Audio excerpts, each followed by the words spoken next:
When it comes to platforming, Psychonauts is easy, mediocre, and doesn't do anything interesting or different that other games before it haven't done. That being said, it is one of the best platformers I have ever played. Psychonauts is a game about a kid named Raz, who runs away to a psychic camp to learn about how to be a psychonaut. Raz is a powerful psychic, so powerful that he impresses the instructors enough that they allow him to stay, at least until his dad picks him up that weekend. Your goal is to earn all of the merit badges around camp before the weekend comes. Gameplay wise, this is an easy game.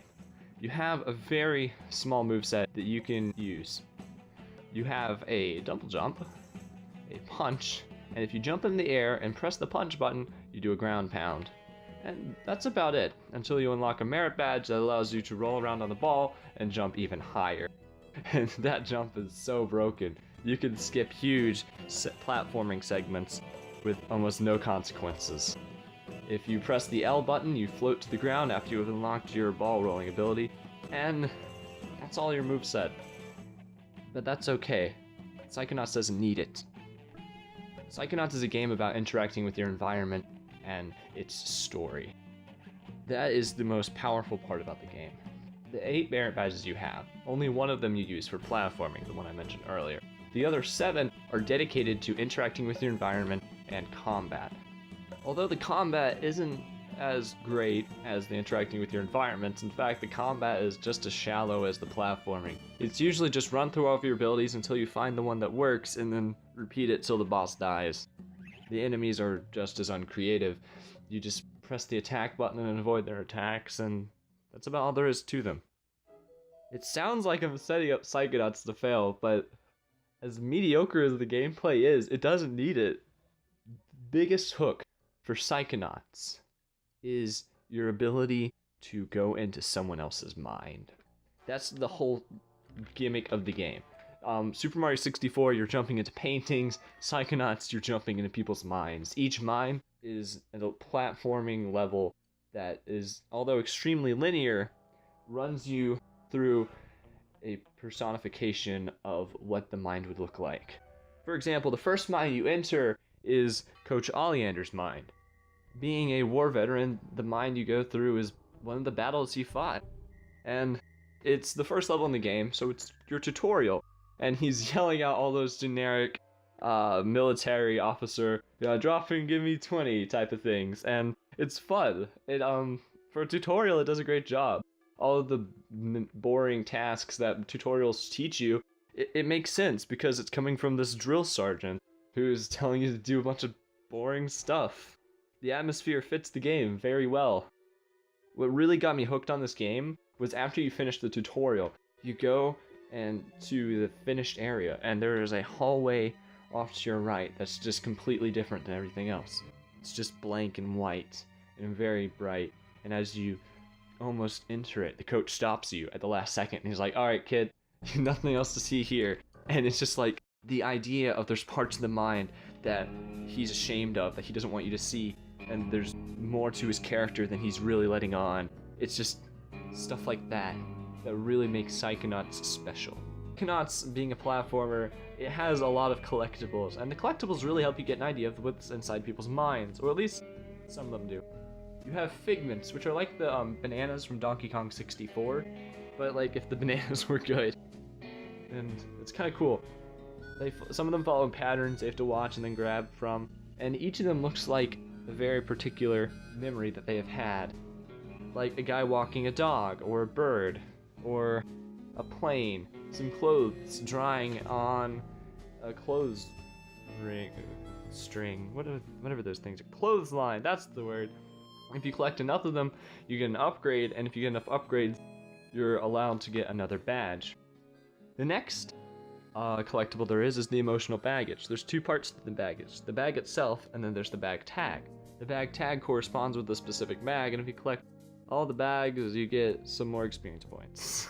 It's kind of mediocre, but they're fun to collect because of the 2-part idea to it. I haven't seen other platformers do it. Another thing there is locked away memories, and if you open them up, you get to see kind of like a slideshow of what the person's past looked like, and this really gives you some background on the character that you've met. And lastly, there are mental cobwebs, bits of forgotten memory that have been locked away. You have to have a special item to collect this, and this was a part where I was getting a little concerned about the game, because the cobweb collector is 800 of the game's currency, and at the time I had collected 100, and I'd played for about 5 hours up to that point. So I was scared that I was going to have to really grind out some money. But there is a dowsing device that lets you find huge amounts of money at a time, like 50, 60. It's a lot. So I bought that with the 100 I had, and it really, although it was still grindy, it forced me to run around the camp more, which was something I hadn't been doing. I was so excited about the story that I was just following it wherever it went.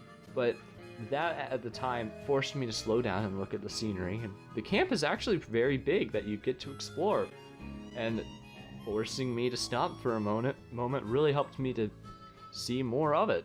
I don't think I would have seen it if they forced me to stop. And normally I hate roadblocks like that, but I appreciate this one. Psychonauts isn't perfect as much as I wish it was. It's got the few bugs that I can think of off the top of my head.